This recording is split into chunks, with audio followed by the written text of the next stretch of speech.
ሰላም ሰላም ጋይስ እንዴት ናችሁ? ሰላም ናችሁ? እንኳን ብለና መጣችሁ። ዛሬ የምናወራው ስለ ችግር ይሆናል። ችግር ስላችሁ የገንዘብ ወይ የጤና ምናምን ሳይሆን አንዳንድ ያስተሳሰብ ችግር አለ እና እኔ ከልብ ችግሮች ነው ማወራችሁ። እዚህ ላይ 5 ነገሮችን ጽፌያለሁ። ስለነሱ ይሆናል ዛሬ ማወራችሁ።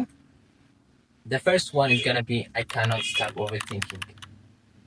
ከመጠን በላይ ማሰብ፣ አንድ ነገር ደጋግሞ ማሰብ ማቆም ያቀኝ ነው። አሁን ላይ አንድ ነገር አስባለሁ፣ ልክ ስነሳ ደግሞ አሁንም ደግሜ አስባለሁ።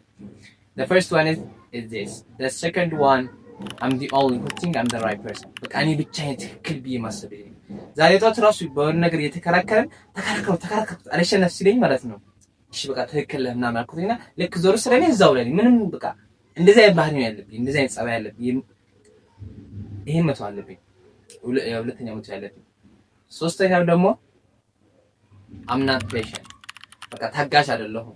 የሆነ ነገር ካሰብኩኝ አሁን ካልሆነ ጥድፍ እኔ ራሱ ለማድረግ ሌላው ነገር ተውትና ማለት ነው። እኔ ራሱ ለማድረግ ለማሳካት የምጣጣረው ነገር ነው የሚገርመኝ። አሁን ካልሆነ የምልህ ነው።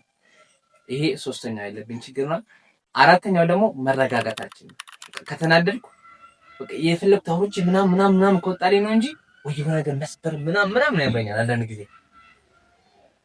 እና መረጋጋት በጣም በቃ ንዴት ሲወጣልኝ ንዴት ከወጣለ በኋላ ምኑን ተረጋጋሁ? ምንም አልተረጋጋሁ። እንደዚህ ካልሆነ አያወጣልኝም። ላስት በና ዌስት አምና ሊስነር በቃ አድማጭ ግን ብዙም አልኩም። የምሬን ነው የምላችሁ። ለምን እንደሆነ ባላውቅም እነዚህ 5 ነገሮች በጣም በተደጋጋሚ ያያኋቸው በራሴ ላይ ነው። እነዚህ 5 ነገሮች ከድሮም አሁን ላይ አይደለም፣ እኔ ከድሮም ነው የምላችሁ ያስቸግሩኛል። በቃ አንድ ነገር ደጋግሞ ማሰብ፣ እኔ ብቻ ነኝ ትክክል ማለት፣ ታጋሽ ደግሞ አይደለሁም። ቀጭቃጭቃለሁ፣ ከራከራለሁ። እኔ ለማድረግ ራሱ የምጣጣረው ነገር ይገርመኛል። አልረጋጋም። ያኔ የሆነ ነገር ከፈለጋችሁ ማለት ነው ተረጋግታችሁ ቀስ በቀስ ነው እንጂ በአንዴ የሚታገኙት ነገር የለም። ሲጀምር ነገራችሁ በአንዴ የሆነ ነገር ካገኛችሁ ማለት ነው የሆነ ቴስት የለውም። የምሬን ነው የምላችሁ። አሁን ለምሳሌ እናንተ ከድሃ ቤተሰብ የመጣችሁ እንበል፣ ገባችሁ? እና ስኬቱ ደግሞ የሚመጣው ቀስ በቀስ እያለ 10 ዓመት ሊወስድ ይችላል፣ 15 20 ሊወስድ ይችላል። ከፈለገ እድሜ ልካችሁን ሊወስድባችሁ ይችላል። እና ግን በአንዴ ካገኛችሁ ነገራችሁ ቴስት የለውም፣ ጣዕም የለውም። እና መረጋጋት እንዳለብኝ አስባለሁ።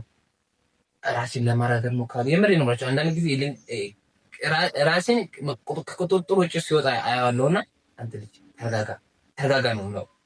አምስተኛው ደግሞ ያው ብዙም አልመጣለሁ። የምሬን ነው የምላችሁ። እና እነዚህ አይነት ችግሮች ነው ያሉብኝ። አስተካክላቸዋለሁ። የጊዜ ጉዳይ ነው፣ አስተካክላቸዋለሁ። እናንተስ ካለባችሁ ችግሮች መካከል ኮሜንት ላይ ንገሩኝ። በሌላ ቪዲዮ እስከምንገናኝ ድረስ አንድ ቀን ዋላ ቻው።